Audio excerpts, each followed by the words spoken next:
Olá, muito bem-vindos a todos aqui no nosso podcast da ADESC, mais um podcast onde nós temos a honra hoje de receber a escritora Salzinha Fernandes. É muita alegria que a gente passa essas informações para vocês, porque são de extrema importância com relação à cultura. E hoje em dia a gente tem que estar sempre atento com relação à cultura. Uma coisa que eu quero lembrar: nunca se esqueçam de deixar o joinha, que é importante para a gente, e outras pessoas vão ter acesso a essas informações, que para elas às vezes são importantíssimas também, e se inscrever no nosso canal. Nosso canal tem vários outros podcasts extremamente interessantes e importantes, falando também sobre cultura, Juiz de Fora, segurança, um monte de coisa.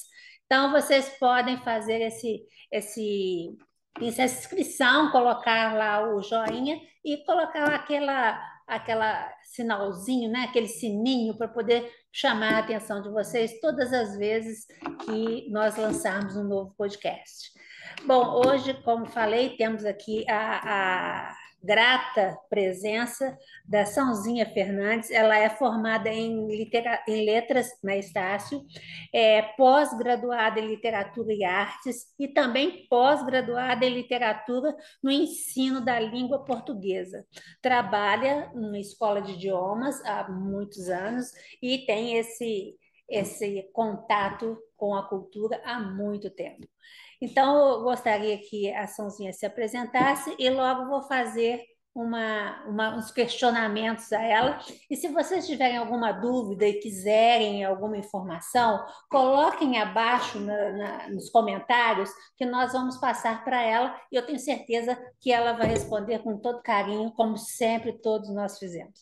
Vocês vão agora ter a grande satisfação de ter com vocês a Sãozinha Fernandes, nossa escritora, aqui no nosso pequeno podcast. Por favor, Sãozinha. Muito obrigada. É um prazer enorme estar aqui. Eu sou Salzinha Fernandes, eu sou romancista, eu escrevo sobre o povo cigano, que é a descendência da minha tia e do meu avô. Mas a gente que é apaixonado pela leitura faz um pouquinho de poesia também. Isso é importante. Eu gosto muito de poesia. Você quer apresentar os seus livros para as pessoas conhecerem seus livros, já se adaptando ao tipo de literatura que você faz? Perfeito. Esse livro foi o primeiro que eu escrevi sobre rosas e chumbo. Pode mostrar para o pessoal. Rosas e chumbo, que eu conto a história da minha bisavó, que se chamava Maria Rosa Chumbo. E aí conta a trajetória dela, de como foi a montagem do acampamento, toda a história dela, até o nascimento do meu avô, e como foi a criação, como foi esse contato dele com a cultura cigana.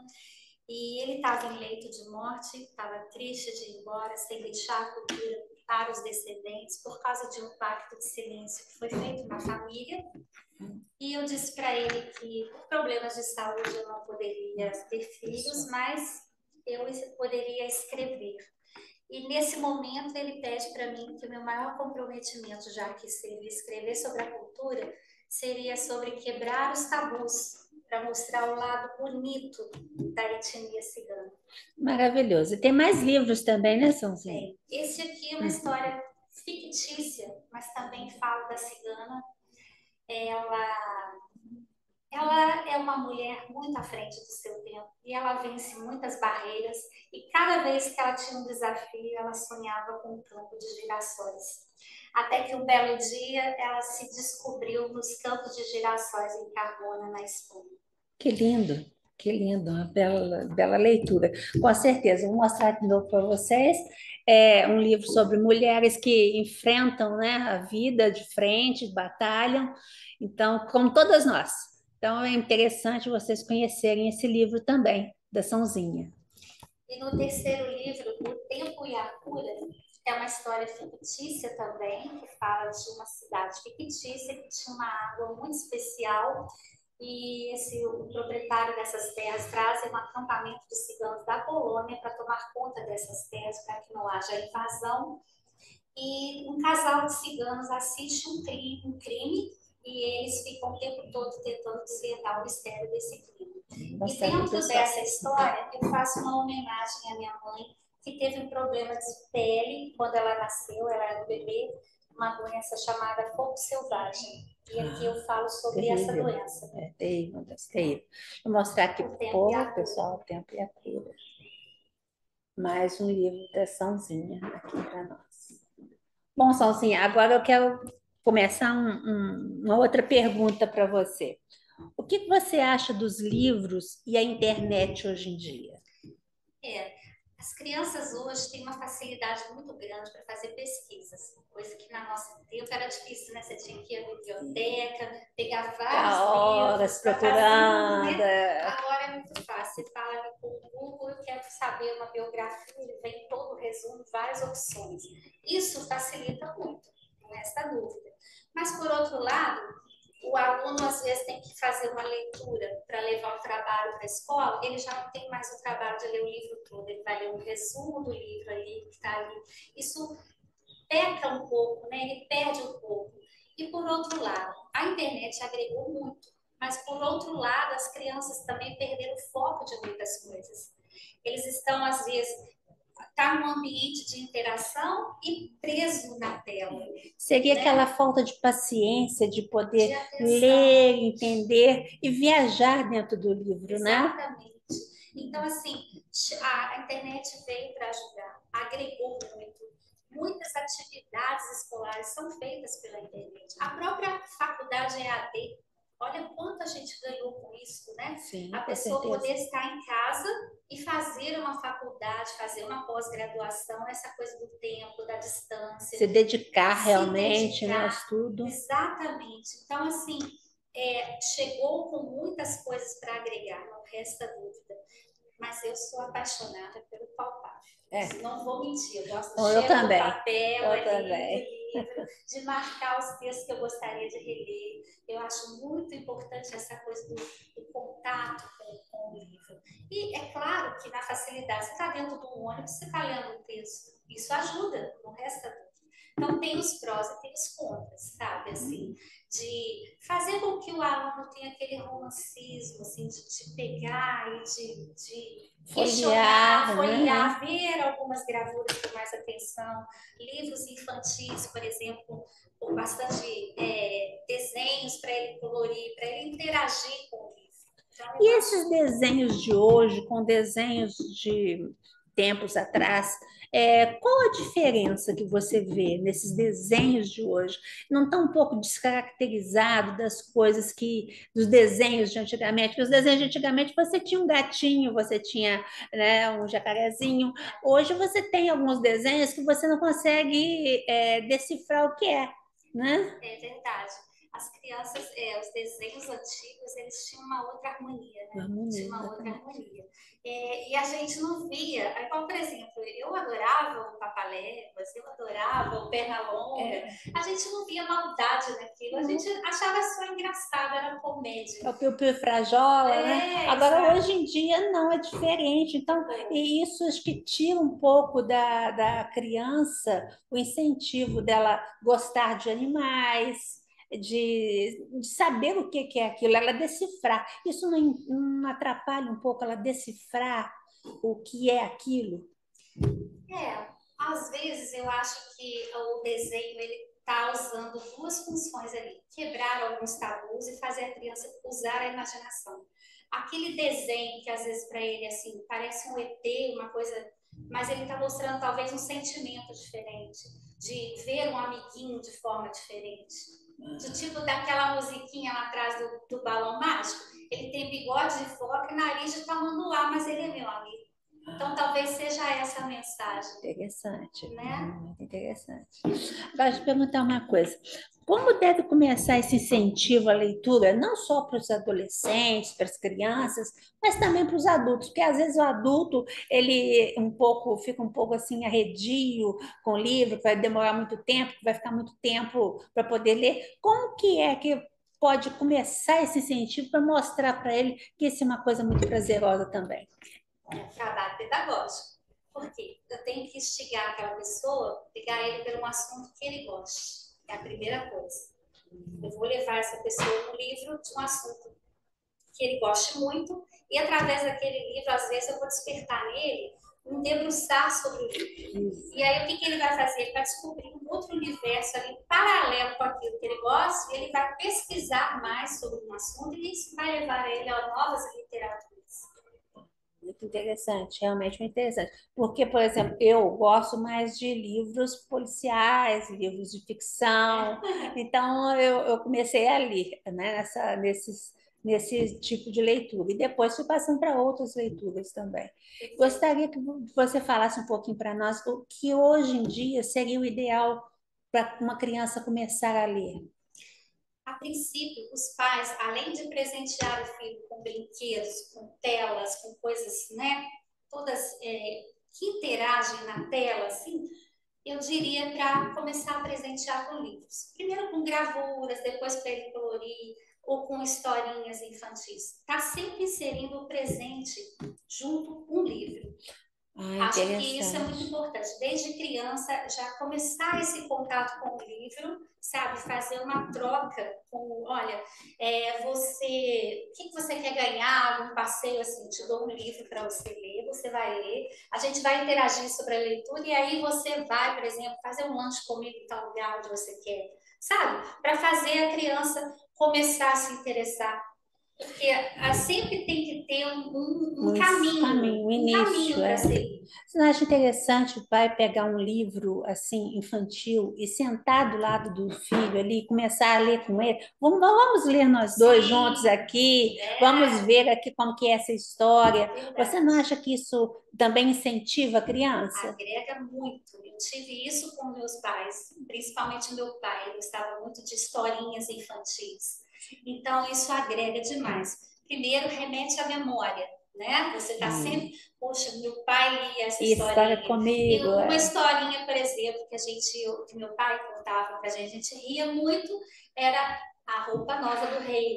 Entendeu? Então a gente achava muita graça o jeito dele interagir ali, de contar. Então, assim, essa história de os pais, os avós, o responsável, ter o critério de sentar ali, interagir com a criança, é uma troca muito grande. Não só de estar passando para ele o gosto pela leitura, mas também essa harmonia, né, da família, do afeto, do aconchego, né? Tá tudo ali interagindo ao mesmo tempo. E o adulto normalmente já tem uma tendência, já gosta de alguma coisa. Como eu disse, eu gosto de livros policiais e de ficção científica. Quer dizer, tem pessoas que já gostam mais da poesia, tem pessoas que gostam mais de uma literatura mais rebuscada, mais de uma linguagem mais eclética, mais difícil. E então ela pode também ter um início com esse incentivo, pensando no que ela gosta para começar a ler, né? Exatamente. E quais os autores que você assim gosta e recomenda para poder as pessoas começarem, mesmo aquela que não tem noção nenhuma, não sei o que eu gosto ainda. Qual que você indicaria assim, ó, pega esse livro que é interessante você começar a ler, você vai gostar e a partir dali você vai ter um andamento nessa leitura? Olha, nós temos muitos autores maravilhosos. Eu seria ingrata de esquecer aqui o nome de vários que a gente poderia falar, mas eu tenho um gosto um pouquinho peculiar, sabe? Eu gosto demais, eu sou fã incondicional do Jorge Amado e do Machado de Assis e do Ariano Suassuna. Eu gosto desse humor dele, sabe? Ariano Suassuna é o máximo, é o máximo. Eu gosto o Jorge muito. Amado, ele tem uma coisa muito especial para mim, na minha visão de leitor, no caso, né? Ele consegue escrever sobre vários personagens. Ele fala sobre o sofrimento de uma mulher, sobre o preconceito de uma religião, de várias situações. E aí, de repente, não parece que foi um homem que escreveu. É tanto sentimento feminino envolvido ali naquela personagem que você fala, não é possível, foi uma mulher. Era uma mulher que estava sentindo isso, que escreveu isso aqui. E foi o Jorge Amado. Então, assim, ele tem uma coisa muito especial, eu sou fã dele, assim, e tem um livro dele que eu acho, assim, que a arte deveria transformar em uma série, uma novela, que é O Sumiço da Santa, onde ele narra várias situações que dos dias atuais. Ao mesmo tempo que o livro já é antigo, ele tem situações dos dias atuais. E é um livro muito interessante, muito sarcástico com algumas situações, engraçado até demais. A gente ri muito, mas eu gosto desse estilo. Leve, uma coisa mais leve. Gostoso. Eu gosto muito do Ariano Suassuna também. Ele fala de coisas sérias de uma forma bem leve que você consegue rir um pouco durante a leitura. Né? Rir da desgraça. Igual eu tenho hoje uma coisa, como você comentou, são coisas que aconteceu muito tempo no passado e que hoje está praticamente em voga. Tem o 1984 que está aí para a gente provar isso, né? Eu gostaria também uma outra informação sua, aproveitar e sugar todas as informações possíveis, que nem todo tempo que a gente tem uma escritora de um porte maravilhoso como esse para poder passar para nós informações importantíssimas que é a cultura. Gostaria de falar alguma coisa sobre o momento da literatura atual no Brasil, porque há alguns problemas com relação até mesmo às eleições, com relação à Academia Brasileira de Letras, tem algumas restrições com alguns autores. Alguns autores são realmente muito difíceis de ler, muito difíceis. Uma que eu acho um pouco complexa é Clarice Lispector. Mas isso é particular, é meu. Mas é uma excelente escritora maravilhosa. Então, eu gostaria de saber de você isso, que você falasse sobre o momento atual da nossa literatura, como que está acontecendo e qual o futuro que você vê com relação à literatura no nosso país? Olha, eu como escritora não posso perder as esperanças. Eu vejo que aqui em Juiz de Fora, por exemplo, a gente tem muitos autores bons. A gente tem escritores encantadores de diversas áreas. Se você quiser divulgar o local de encontro de vocês, se é aberto ao público, por favor, divulgue, porque isso é uma informação muito importante. A gente, da Academia de Letras da Manchester Mineira, toda primeira e segunda-feira do mês, lá no edifício do Clube Crédito Real. Né? Ah, sei. Mas acontece o seguinte, a gente tem muitos autores bons. Juiz de Fora é cultura, a gente respira cultura o tempo todo. Então, assim, eu acredito que assim como a nossa cidade, a gente vê autores em outras cidades também começando agora, querendo mostrar o seu trabalho. Então, assim, embora a gente vê, as pessoas acham, né, o livro às vezes não acessível, acho caro, talvez de adquirir e tal, mas eles também fazem em PDF para facilitar o acesso, né? Tem sempre uma forma de levar o trabalho. Mas eu não perco as esperanças. Eu acho que a gente está ali trabalhando para que no dia de amanhã os jovens de hoje comecem a se orgulhar do nosso país, da nossa cultura, do trabalho que vem sendo mostrado devagarzinho ali, cada um a seu modo, no seu ponto de vista, porque a função da literatura é exatamente essa, fazer com que a pessoa conheça um outro universo, que ele consiga ler e se colocar no lugar daquele personagem, tenha empatia por aquele personagem, quebrar tabus, entender o ponto de vista, até porque, por causa da globalização, a gente conseguiu conhecer coisas que antes eram totalmente estranhas aos nossos olhos. A gente não tinha o menor conhecimento. O comportamento de um outro país, de uma outra etnia, de um outro grupo. Então, essa parte da internet que chegou deu essa facilidade de você pesquisar, conhecer. E rápido, né? Exatamente, muito rápido. Então, o acesso a essas informações. Isso trouxe para a gente também autores de fora, que as pessoas começaram a acompanhar, né? E trouxe a visão de mundo de que ter o conhecimento para que os nossos autores também pudessem agregar na sua literatura. Então, acho que a gente, embora as situações às vezes pareçam difíceis, a gente não perde a esperança. Essa é a ideia do autor, daquele que vive com a arte, com a música, com as pinturas, é nunca deixar de sonhar. Você acha que as universidades de hoje elas estão preparadas para ensinar essa nova cultura que está chegando? Porque a gente vê algumas informações das universidades que alguns alunos não dão muita importância, simplesmente passam um curso de letras, vamos supor, e eu passei no curso ou na faculdade e vai virar um militante, não vai realmente se dedicar à cultura, aos estudos.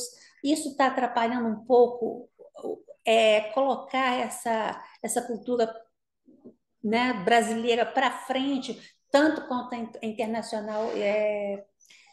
Olha só, a gente não pode generalizar, né? Porque Uhum. nem tudo está perdido. Eu vejo crianças na escola que eu Esperança, trabalho, por esperança. exemplo, eles chegam e falam: Ah, tia, hoje eu penso em fazer isso, isso e isso. Eu fico olhando, sabe? Tem aqueles que estão fazendo o curso por Você fazer, ainda para vê si. incentivo, Nossa, né? eu vejo sonhos, eu vejo incentivos, eu vejo crianças sonhando em ser, sabe, no futuro, coisas bacanas, assim, Ah, que isso vai é dar muito bom. orgulho para a gente. Então, a gente não pode generalizar, porque é aquele negócio. Tem pessoas que trabalham no restaurante fazendo comida e detestam cozinhar, mas ele está ali porque ele tem que trabalhar. E Precisa. tem aquele que vai para a cozinha que o paladar é outro, porque ele trabalha com prazer.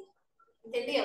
Então, essa é a diferença. É o E amor, aquele, o amor o amor àquela à arte, arte. o amor ao que ele tem ali, sabe? Conseguir. O poeta, ele consegue olhar para aquela janela e fazer uma poesia sobre aquela janela. A beleza daquela madeira, todo aquele contorno, daquela época que foi feito, sabe? É como ler um diário antigo. Você pega uma pessoa que escreveu um diário em 1820, totalmente fora da nossa realidade atual, mas naquele diário ele consegue narrar para você uma dança da época, um vestuário da época, uma forma de vida, de enxergar o mundo. Então, é isso que a gente tem que pensar, que aquilo fica eternizado. O tempo passa, mas o que está escrito está ali para contar uma história. Não deixar assim se perder essa cultura durante o Exatamente. tempo, né? Então, assim, nem todos se interessam por aquilo, mas os poucos que se interessam deixam Se aquilo interessam de verdade. imortal. Se interessam de verdade, né? Exatamente. É, bom, foi um prazer tê-la aqui conosco. O prazer foi todo meu. Gostaria de recebê-la novamente para falar mais, que eu sei que você tem muita coisa para poder falar, também da sua cultura, Com certeza. que eu acho linda, maravilhosa. E você pode dar suas considerações finais, falar o que você tiver vontade de falar, mostrar seus livros novamente, que é importante. Vamos mostrar os livros, que é muito importante, né? E dar uma oportunidade próxima para nós absorvermos mais cultura sua. Bom, como eu estou aqui para falar de livros, quando eu assumi essa responsabilidade de falar da cultura cigana, foi porque eu me comprometi com meu avô. Eu disse a ele que eu ia tentar mostrar o outro lado da cultura, dos costumes, da forma de lidar com o mundo, com a natureza, o respeito às crianças, o respeito aos idosos, porque o povo cigano ele é sempre visto nas artes marginalizados. Então, a minha função aqui é mostrar o quanto o povo cigano é bonito, o quanto eles podem trazer alegria, o quanto eles quanto eles agregaram para a história do nosso país, com a sua cultura, com o seu conhecimento. Então, foi por isso que eu assumi essa responsabilidade de trazer a cultura cigana para Juiz de Fora. E para os meus, né, para as pessoas da minha família que não tiveram esse contato, eu fiz isso para mostrar que existe uma cultura milenar que não foi escrita, que foi passada apenas de pai para filho, mas que tem uma riqueza que te dá um mundo paralelo, que te dá alegria de viver. E é isso que eu tenho a dizer. Bom, muito obrigada, Sonzinha. Eu quero agradecer a vocês também. E não se esqueçam de dar aquele like. Qualquer coisa que vocês queiram saber, coloquem nos comentários, que nós vamos passar para a Sonzinha. Ela com certeza vai responder com muito carinho a todos. E não deixem de se inscrever, é importante que cada vez que você der um like, 5 pessoas a mais ficam sabendo dessa informação, que é importante as pessoas conhecerem esse tipo de trabalho também. Então, eu gostaria que vocês enviassem para os amigos, para os inimigos, mas enviem todas essas mensagens, porque é muito importante. Muito obrigado a todos, tenham uma excelente semana. Obrigada.